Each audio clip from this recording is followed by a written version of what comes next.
Eles ficaram tão assustados porque eu tinha uma cápsula de veneno e que a gente usava porque a gente sabia o seguinte: era preferível morrer do que ser desestruturado e sofrer todas as humilhações e desestruturação dentro na tortura, e muitas vezes ter que passar uma informação para o inimigo. Então, a minha cabeça, desde o momento que eu fui presa, era como eu vou conseguir morrer antes que eles me façam um bagaço de mim. Pai, afasta de mim esse cálice. Pai, afasta de mim esse cálice. Pai, afasta de mim esse cálice de vinho tinto de sangue. Pai, afasta de mim esse cálice, Pai. Afasta de mim esse cálice, Pai. Afasta de mim esse cálice de vinho tinto de sangue. Repressão, prisão, tortura. As torturas durante o período de 1964 a 1985 eram realizadas com muita violência. A partir de 1968, começou a ser amplamente utilizada para conseguir confissões das pessoas envolvidas na militância contra o governo militar. No início do regime, os militares realizaram uma operação para verificar os suspeitos que estivessem ligados ao antigo governo ou a algum tipo de subversão. Foram tantas pessoas presas que os presídios que existiam não foram suficientes. Com o AI-5, os jornais passaram a ser censurados e, com a falta de divulgação da violência, os fatos de tortura tornaram-se cotidianos. Em 1969, a tortura teve um período mais difícil no país. As guerrilhas estavam com grande atuação e a repressão se tornou mais forte. Nessa época, foram criados processos para esconder as atitudes militares. As mais diversas formas de tortura eram praticadas. Isso provocou uma onda de suicídios. Elas eram tão violentas e marcantes que o preso não desejava mais viver. A violência existente nesse período foi uma total negação da liberdade e da cidadania. Com base no projeto original Brasil Nunca Mais, iremos lembrar de relato das vítimas da ditadura militar, pois lembrar é resistir.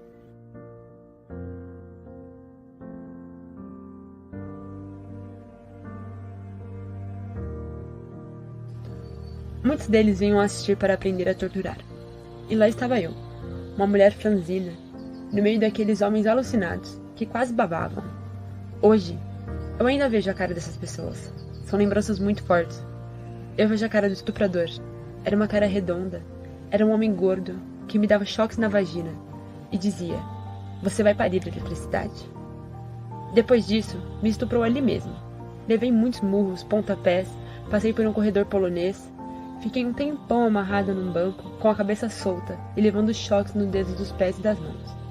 Para aumentar a carga dos choques, eles usavam uma televisão, mudando de canal, telefone, velas acesas, agulhas e pingos de água no nariz, que é o único trauma que permaneceu até hoje. Em todas as vezes em que eu estava pendurada, eu ficava nua, amarrada pelos pés, de cabeça para baixo, enquanto davam choques na minha vagina, boca, língua, olhos, narinas. Tinha um bastão com 2 pontinhos, que eles punham nos seios e jogavam água para o choque ficar mais forte, além de muita porrada. O estupro foi nos primeiros dias, o que foi terrível para mim. Eu tinha de lutar muito para continuar resistindo. Felizmente, eu consegui. Só que eu não perco a imagem do homem. É uma cena ainda muito presente. Depois do estupro, houve uma pequena trégua, porque eu estava desfalecida. Eles tinham aplicado uma injeção de pentotal, que chamam de soro da verdade. Eu estava muito zonza. Eles tiveram muito ódio de mim, porque diziam que eu era macho de aguentar. Perguntavam quem era meu professor de yoga, porque, como eu estava aguentando muito a tortura, na cabeça deles, eu devia fazer yoga. Me tratavam de puta, ordinária, me tratavam como uma pessoa completamente desumana. Eu também os enfrentei muito. Com certa tranquilidade, eu dizia que eles eram seres anormais, que faziam parte de uma engrenagem podre. Eu me sentia fortalecida com isso.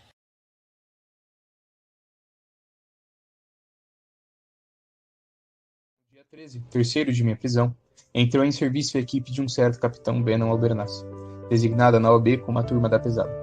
Alteraram os tipos de tortura, o principal executor é o próprio Albernaz. Obrigado a ficar de pé, fui espancada continuamente em todas as partes do corpo, nas costelas, nas pernas, nas nádegas, no abdômen, de baixo para cima e de cima para baixo, com pedaços de pau em quina, durante horas e horas, até a exaustão dos próprios torturadores.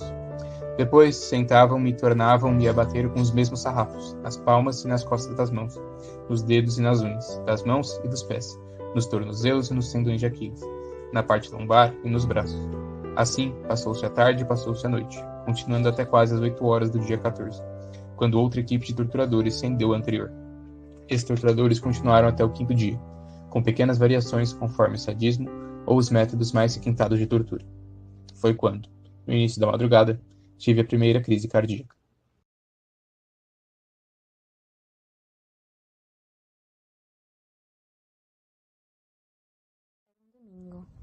12 de novembro de 1978. Eu fui à rodoviária de Porto Alegre esperar uma companheira. Eram 9 horas da manhã. Alguém, com um tom amável, me pediu meus documentos. Entreguei meu passaporte uruguaio e me conduziram ao escritório. Até então eu pensava que era um controle de rotina.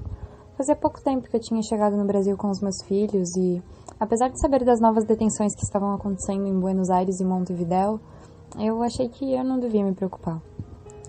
Mal entrei no escritório da rodoviária, um homem uruguaio me cumprimentou. Eu lembro bem dele, capitão Giannone. Havia criado uma fama de cruel e parecia desfrutar dela. A presença do militar uruguaio junto dos policiais brasileiros não deixava dúvidas. Se tratava de uma ação coordenada de repressão.